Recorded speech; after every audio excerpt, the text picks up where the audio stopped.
I have waited tables for the last 3 years. During my shift last night, a group of 4 women in their late 20s came in. They were a pleasure to have as customers. They ordered 4 of our house cocktails to start with and then went over the menu for their entrees. Then I was on my way back to their booth with the drinks on a tray. I walked by the back side and overheard one of them talking about how she was 14 weeks along. When I rounded back, they were talking about the same topic and it was clear to me that she was pregnant. I figured her having 1 drink wasn't a big deal. They ordered their entrees and I went off to handle other tables. About 5 minutes later, they called me over again and asked for another round.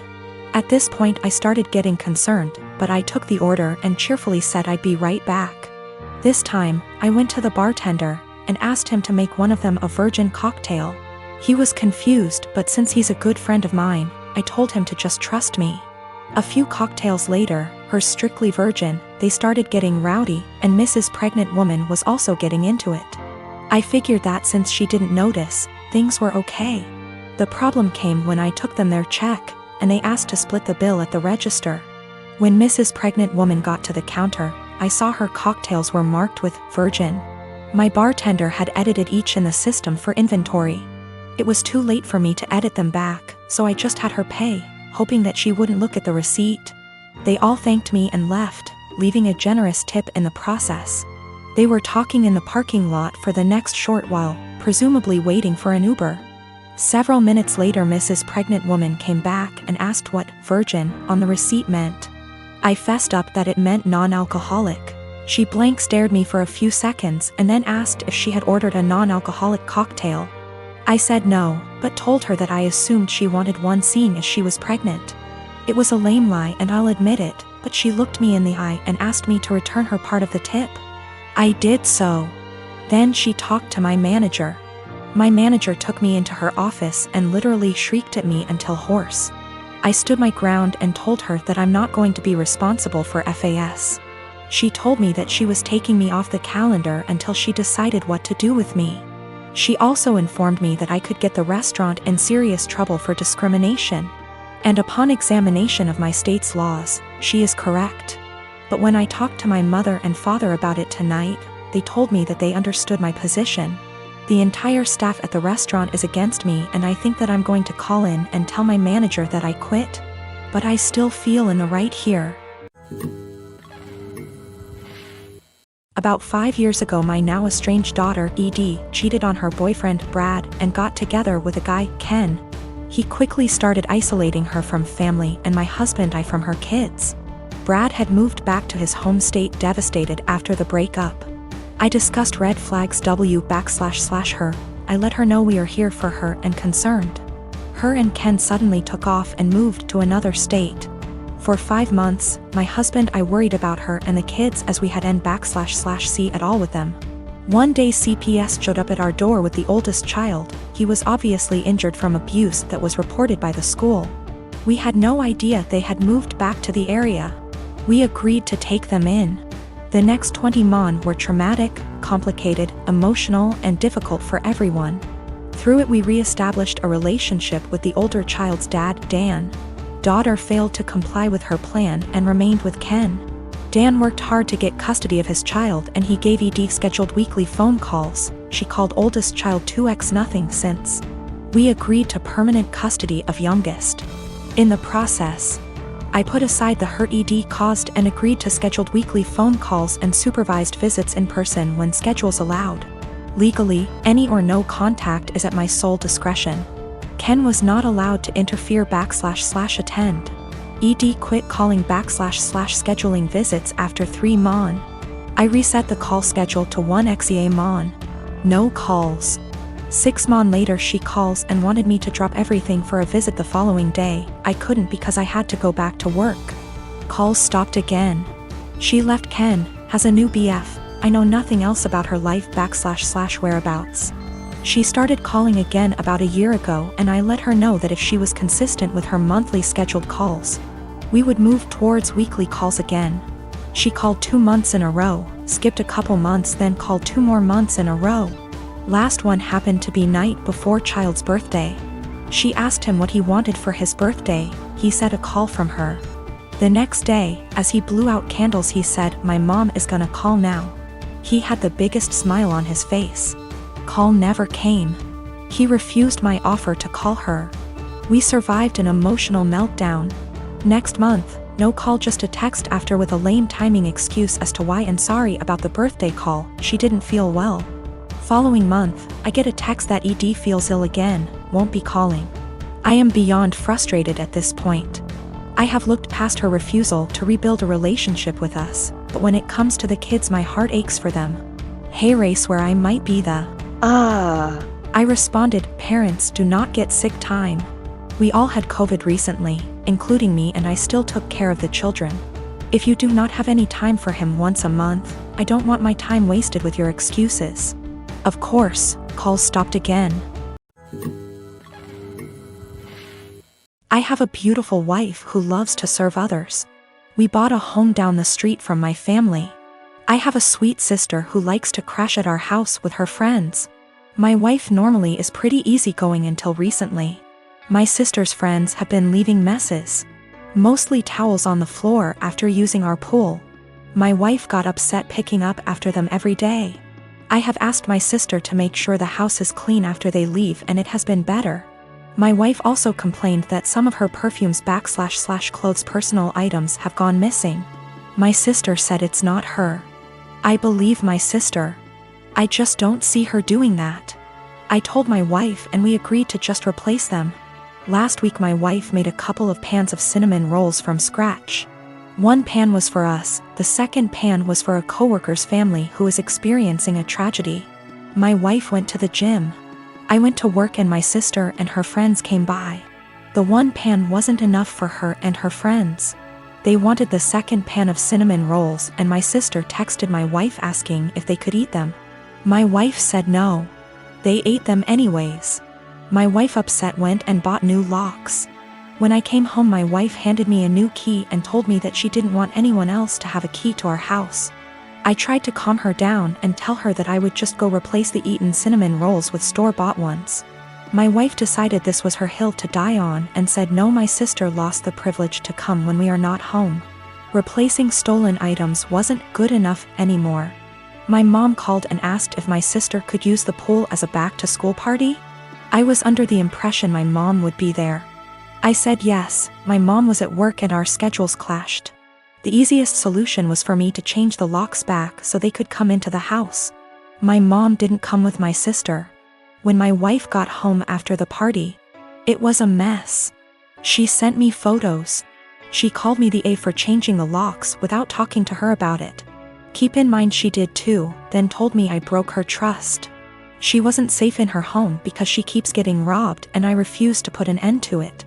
I did talk to my sister. Then my wife let me know she was staying with a friend for a while. Am I the A here? I feel like I have tried to right any wrongs that have happened between my wife and my sister. I talked to my mom again and let her know my sister isn't allowed over without me home. I asked a friend's wife who is a maid to come deep clean our home. So if / when my wife comes home it's clean. The last thing is my mom asked me to help cover my sister's cheer. She is on track for a scholarship. I told my mom I would pay half of my wife's things were returned. If not, the money was going to replace the stolen items. Also, my sister was invited to homecoming. She wanted me to buy a dress. I told her no for not following our home rules, and the money I saved for the dress is going to pay for the maid. I did replace the locks again. I also am planning a romantic dinner I will make and clean up. I heard a lot about the cinnamon rolls. Someone on here gave me the idea to make them. I am for a dessert. My sister had a bag of my wife's things. More than I thought was gone. Most items are in poor shape. The big thing is she had my wife's grandmother's ring I thought was in the safe. I had no idea it was gone. My sister said that she found it on my wife's nightstand during the party. She forgot she had it on when she left our home. The ring isn't valuable, it's just sentimental. I told my mom who the ring belonged to. My mom lost it. My sister is now grounded. My wife is coming home. I am staying at a friend's house until we can work some of this out. I already stated it, but I did put the locks back on my wife bought. My family doesn't have that key. My mom called my wife last night and asked what my sister can do to fix / replace the damaged items. My wife said, have her meet me every morning at 5 a.m. I decided to tag along and see what my wife had planned, trying to support her in whatever punishment she decides to do. You know the cinnamon rolls. My wife's co-worker's 4 years old is in the final stages of cancer. My wife's plan is for my sister and her to prepare breakfast, get their other kids up and ready for the day, start laundry, basic cleanup, so her coworker and his wife can spend as much time as he can with the sick child before work. My sister was silent the whole time coming back home. I can tell it really hit her that her life isn't as hard, even being grounded. I am one of 4 kids. My older brother P, who I no longer have any contact with, my younger brother J, who is no longer with us, and my youngest sister K. Recently P's children, 2 girls and 1 boy, all in their late teens and early 20s, reached out to me and expressed a desire to have a relationship. I have 0 contact with their father and swore that I would beat him black and blue if I ever saw him again. My oldest brother P was always the golden child. No matter what he did, my parents always had an excuse for why it was not his fault. Bad grade? Teacher had it out for him. Cheating on every single one of his relationships? Good thing you did it to her before she did it to you. That one was my personal favorite. He also used to torment Jay and I constantly when we were smaller than him, until in high school, when I hit a growth spurt and sprung up to about 6 feet 4 inches and 230 pounds worth of muscle. After that I became the typical jock type. Played football, partied, bunch of friends, etc. Well, my younger brother, Jay, didn't get as lucky and stayed pretty small and scrawny throughout high school and college, only getting up to about 5 feet 8 inches, and didn't have a super active social life. Despite the difference in our schooling experience, I was always very protective of Jay, especially since we were always having to put up with P's bullshit, which stopped once he realized I could pound him into the ground and not break a sweat, as he was also a lot smaller than me at only 5 feet 10 inches. Not much to say about Kay. She was a great younger sister and P didn't dare mess with her or he would incur the wrath of our mother. So, in the late 90s, Jay met his first real girlfriend, A, and was over the moon about her. He spent every spare moment with her, and when he wasn't with her, he would do nothing but gush about her. I had never seen him so happy. Well, one day, he comes to us, all smiles, and announces that A is pregnant and they are expecting. The mood quickly turned, however, when a week later it came out that A had been cheating on J for the duration of their relationship, with our older brother P. This broke my brother, and of course P, being the golden shit that he is, didn't even get a disappointed glance from our parents. To this day I have never seen someone look so broken as Jay had looked the last time I saw him. I believe his heartache was only compounded by the fact that my parents basically told him to get over it and be happy for our brother. Well, about a week after this revelation came to light, Jay took his own life. I had never been so sad and angry at the same time in my entire life. Sad that I would never see my brother again, and the pure rage of knowing that this was my brother and parents' fault. During the funeral, P walked in with A and I saw red. Thankfully I had other family there to stop me from doing anything stupid, but I told P that if I ever saw him again, I would kill him. Shortly after that, I cut contact with 90% of my family, with the exception of K and a cousin I had always been close with, because everyone except them wanted to make excuses for my parents and P. Even though my sister was just as crushed about Jay's death as I was and was angry for a long time. She and her then boyfriend, future husband, hit a financial rough patch after graduating college and were forced to move in with our parents. Due to unrelated drama at the time, they couldn't stay with me. So my sister stayed with them for several years, and over that time their relationship improved, and even though I wasn't thrilled at the time, I understood. She still doesn't really have a relationship with P, but is cordial if they meet.